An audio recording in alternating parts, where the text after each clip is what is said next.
Les amis, hier c'était l'inauguration du rond-point Aquaba et j'ai vu beaucoup d'Ivoiriens manifester de la joie et de l'harmonie face à ce merveilleux développement qui s'opère depuis plusieurs années déjà du côté de la Côte d'Ivoire. En tout cas, regardez cette vidéo et on revient juste après. Aussitôt inauguré, le carrefour Aquaba réaménagé ne s'est pas fait désirer. En à peine quelques minutes, l'ouvrage s'est ouvert à la circulation. Certains usagers n'ont pas pu contenir leur joie devant un tel privilège. Le premier à prendre le pont de Port-Boué, je remercie les prières, je remercie les prières. Moi, merci beaucoup, merci. C'est vraiment un honneur, c'est vraiment un plaisir d'être compté parmi les premières personnes à passer sur le pont. Vraiment, ça va vraiment désengorger l'embouteillage. L'ouvrage permet aux transporteurs routiers d'accéder à un corridor, l'un des corridors les plus importants d'Afrique de l'Ouest, c'est-à-dire le corridor Abidjan-Lagos. Vraiment, nous sommes heureux. Désormais, les usagers empruntant l'axe Koumassi-Port-Boué-Grand Bassam devront franchir ce pont en dalle large de 2 fois 3 voies et long de 396 mètres. Il repose sur 224 fondations profondes d'au moins 25 mètres sous terre. L'autre ouvrage imposant de ce carrefour Aquaba rénové, c'est cet échangeur de 2 fois 2 voies, situé à proximité de l'hôpital général de Port-Boué, à l'entame du boulevard Hortense à Kangui. Long de 352 mètres, les experts le présentent comme un pont en caisse ayant vocation à assurer le passage de la ligne 1 du métro d'Abidjan. Entre ces deux ouvrages d'art, il a été réalisé un carrefour giratoire afin de fluidifier la circulation au niveau du carrefour Aquaba. Un rond-point à 3 voies qui est la liaison en tous les sens. Donc tous ceux qui viennent depuis Abidjan, donc depuis Koumassi, et qui veulent aller à l'aéroport vont s'insérer dans le rond-point. Ils ne passeront pas sur le pont. Ils feront le rond-point et ils vont rentrer au niveau de l'aéroport. Ceux qui viennent de l'hôpital Port-Boué également feront le rond-point pour rentrer au niveau de l'aéroport. Ceux qui viennent de Bassam aussi feront le rond-point. Donc le sens qui a été dénivelé, c'est celui de Koumassi vers Bassam. Les usagers retrouvent un carrefour Aquaba réinventé, mais aussi et surtout la statue qui l'incarne depuis 36 ans. Elle avait été retirée le temps des travaux. Après de nombreuses études, il fallait lever le cercle 6 mètres et puis implanter le même monument sur le cercle. Durant les 38 mois de travaux, ce projet a généré 470 emplois directs. Je pense que d'ici quelques années, la Côte d'Ivoire n'aura plus rien à envier aux pays d'Afrique tels que l'Afrique du Sud, le Ghana ou encore le Nigeria. Parce que le développement chez eux est tellement perceptible et rapide. Chaque jour, il y a la réalisation ou encore l'inauguration d'un nouveau projet de ce côté-là. Comment ne pas les aimer ou encore les féliciter pour ce développement rapide et remarquable. Lorsque je vois sur les réseaux, les gens disent que la Côte d'Ivoire n'appartient pas aux Ivoiriens, ça appartient aux Libanais. Simplement, je suis étonné. Ça me fait tellement rire. Parce que si réellement c'est le cas, je préfère que la même chose s'opère chez nous.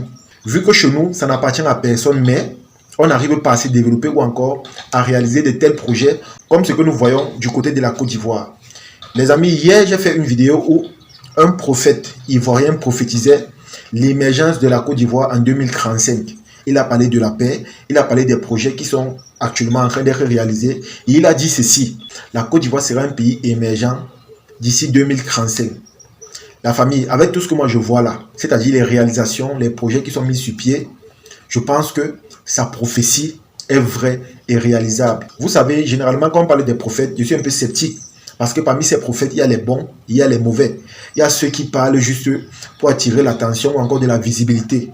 Il y a d'autres qui prophétisent réellement, c'est-à-dire l'Esprit Saint passe par eux pour transmettre des bonnes nouvelles. Mais hier, quand il a parlé de l'émergence de la Côte d'Ivoire, honnêtement, je suis resté bouche bée. Je le dis pourquoi? Parce que quand moi j'essaie de faire un bilan pour l'année 2024 et l'année 2025 également, qui est en train d'avancer ou encore s'écouler, j'essaie de voir les projets actuellement qui sont mis à la disposition des citoyens en Côte d'Ivoire. Et je me dis que l'émergence est vraiment très proche. En Côte d'Ivoire, chaque jour, il y a des projets qui sont mis sur pied. En Côte d'Ivoire, chaque jour, il y a l'inauguration des projets qui sont mis à la disposition du public pour leur faciliter la vie. Dites-moi honnêtement, avec tout ça, comment on peut ne pas être fier d'être Ivoirien? Et c'est à travers ça que je comprends pourquoi les Ivoiriens sont fiers d'eux. Ils sont tellement patriotes, ils aiment tellement leur pays et ils sont prêts à tout pour défendre leur terre. Vous allez voir que sur les réseaux, la plupart des Ivoiriens disent tout le temps et constamment que Ivoiriens d'abord. C'est-à-dire, ils sont tellement patriotes au point où ils aiment fortement leur pays. Et moi, je pense que c'est ça que nous devons cultiver, c'est ça que nous devons copier. C'est-à-dire l'esprit patriotique et l'esprit d'émergence.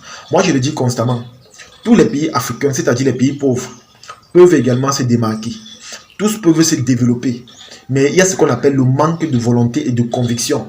Lorsque je parle du manque de volonté, je fais allusion au fait que parfois on met des budgets à la disposition de certaines structures pour réaliser certains projets. Mais vous allez voir, certaines personnes préfèrent prendre cet argent pour l'utiliser ou encore le détourner.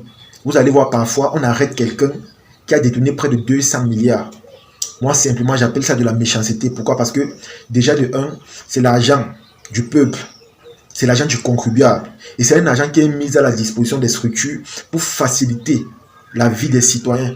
Mais vous allez voir quelqu'un prendre cela et manger seul, aller ouvrir les comptes en Suisse. Il y a même d'autres ici là qui construisent des villas, des maisons. Ils abandonnent. J'ai l'impression que pour eux, c'est un peu comme garantir l'argent ou encore garder leur argent. Ils sont tellement nombreux, on les arrête tout le temps. Vous allez voir, ils ont des maisons, des villas, des duplex, où depuis qu'ils ont construit, ils n'ont jamais mis les pieds. Parce qu'ils ont fini de construire ça, ils ne sont jamais allés habiter là-bas. Pendant ce temps, les populations souffrent, d'autres se plaignent, d'autres perdent même la vie dans les hôpitaux parce qu'il n'y a pas de quoi se soigner. Les amis, c'est tellement choquant et c'est tellement dommage. Lorsqu'on voit le bilan du président ivoirien jusqu'à aujourd'hui, on est simplement impressionné. On est impressionné parce qu'on voit ses réalisations, on voit les efforts qu'il fournit pour que son peuple soit à l'aise et épanoui. On voit cela. Voilà par exemple le pont Akwaba qui a été inauguré. Imaginez comment ça va réduire les embouteillages dans la ville d'Abidjan. Imaginez comment ça va pousser les étrangers à venir investir dans la ville d'Abidjan. Parce que, peut-être que vous ne le savez pas, mais lorsque des étrangers veulent investir dans un pays, ils essaient d'abord de voir le développement qu'il y a dans ce pays, c'est-à-dire les structures, les routes, les hôtels, les maisons. Après, ils voient maintenant la population. Parce que tu peux bien venir investir, tu construis par exemple une usine ou encore une industrie, tu mets sur pied. Mais s'il n'y a pas les moyens de locomotion ou encore les moyens de déplacement, tu vas faire comment? S'il n'y a pas ces moyens pour que tu te déplaces, comment tu vas faire? Voilà autant de choses. Et c'est la raison pour laquelle la plupart des entrepreneurs qui ont réussi poussent les étrangers ou encore les gouvernements étrangers à fournir des efforts pour investir dans leur pays. Dans le sens où ils poussent ceux-là à construire des routes, à construire des infrastructures. Non seulement ça pousse ceux qui viennent d'ailleurs à venir investir chez eux. Et c'est comme ça que ça augmente les caisses de l'État. Il y a des gens qui n'arrivent pas à comprendre cela. Mais vous allez voir chez nous, par exemple, tous les jours on parle des accidents de la route. Tout ça pourquoi? Parce qu'on crée des pistes au lieu de créer des routes. Je dis des pistes parce que ce sont des routes à une seule voie. C'est la raison pour laquelle il y a tellement d'accidents. Mais quand vous partez en Côte d'Ivoire, les routes sont tellement grandes, tracées, aérées. On a l'impression d'être en Occident. Parce que là-bas, ils mettent vraiment ce qu'il faut pour faire les choses bien. Ce n'est pas à peu près. Ici, chez nous, tu vas voir, on donne un budget à quelqu'un, il détourne, il mange, il fait la passe à l'autre, l'autre prend, il mange, il fait la passe à l'autre. Et c'est comme ça que les projets sont semi-réalisables. Je le dis pourquoi? Parce qu'ils sont tellement nombreux qu'ils commencent, mais ils ne finissent pas. Et voilà qu'en Côte d'Ivoire, nous apprend une grande leçon d'humilité, de développement et de conviction. Voilà ça, le pont Akwaba. Chaque jour là-bas, on parle d'un nouveau projet. C'est la seule chose qui m'impressionne en Côte d'Ivoire. Leur développement est tellement rapide, fulgurant. Et c'est tellement visible. Parce que tout ça se perçoit devant les populations. Tous voient petit comme grand. Ça se passe devant eux. Ils voient ce que leur chef d'État fait. Les efforts qu'il fournit pour que eux ils soient épanouis ou encore à l'aise. C'est tout ce que nous voulons dans tous les pays d'Afrique. Vous allez voir que la plupart des pays qui passent le temps à critiquer la Côte d'Ivoire sont les pays qui n'ont même pas encore atteint ce niveau-là. Bientôt, on va parler de la tour Elf en Côte d'Ivoire. La plus haute tour d'Afrique centrale et de l'Ouest, si je ne me trompe pas. Ensuite, on va parler du métro d'Abidjan. Pour les routes, on ne parle plus parce que presque toutes les routes sont déjà bitumées. Donc pour ce côté-là, c'est un problème basique. Lorsqu'on parle même de la lumière en Côte d'Ivoire, je pense que même là-bas, ce problème a été réglé. Mais il y a beaucoup d'autres pays où c'est encore d'actualité. En Côte d'Ivoire, on finit un projet, ensuite on entame un autre. Parce que la marge vers le développement est tellement prévisible et tellement rapide. La famille, c'est ça qu'on veut. On veut des actes concrets, on veut des gens qui travaillent, on veut des gens vraiment qui mettent à la disposition des citoyens des choses qui vont faciliter leur façon de vivre. C'est ce que nous voulons. Beaucoup de personnes me posent la question de savoir pourquoi je ne parle pas de mon pays ou encore des réalisations de mon pays tout le temps. Mais c'est parce que je ne vois pas. Mais en Côte d'Ivoire, c'est tellement visible. Grande était ma joie de voir les pages médiatiques camerounaises, maliennes, burkinabées et même sénégalaises parler de l'inauguration du pont Akwaba. Ça signifie que personne ne reste indifférent face au développement qui se perçoit dans ce pays-là. Tout le monde est content parce que c'est l'Afrique. Et nous tous, nous sommes heureux de voir comment, dans ces pays africains, il y a certains qui essaient de se démarquer ou encore, il y a certains qui fournissent des efforts pour que leur population soit à l'aise. Nous tous, nous sommes tellement contents quand on voit ça. Nous sommes heureux, ça nous fait plaisir. Même si ce n'est pas notre pays, mais nous sommes fiers de voir comment certains se démarquent. Même au Burkina Faso, ce n'est pas négligeable ce qui se passe là-bas. On voit ce qui se passe, on voit les réalisations, on voit le développement, on voit beaucoup de choses. Donc les amis, c'est un peu ça. En tout cas, c'est ici que se termine la vidéo. J'espère que vous avez aimé, j'espère que vous avez apprécié. Comme j'ai souvent l'habitude de dire, n'ayez jamais honte d'imiter le bon exemple. Quand c'est bon, il faut copier. Quand c'est bon, il faut apprécier.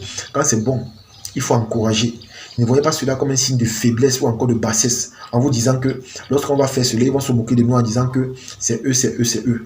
Prions juste pour que ce même développement, cette conviction, cet engagement soit contagieux, pour que dans tous les pays africains qui sont encore en voie de développement, on puisse faire la même chose ou encore on puisse se démarquer de la même façon. Parce que comme j'ai dit, avec ce que moi je vois en Côte d'Ivoire, d'ici quelques années, ils n'auront plus rien à envier à tous les pays développés comme l'Algérie, l'Afrique du Sud, le Ghana ou encore le Nigeria. Parce qu'à la lutte où vont les choses, je pense que d'ici peu, ils risquent même de dépasser ces pays-là. Et comme on dit souvent, c'est Dieu qui est fort. En tout cas, partagez la vidéo au maximum et on se dit à la prochaine. Ciao.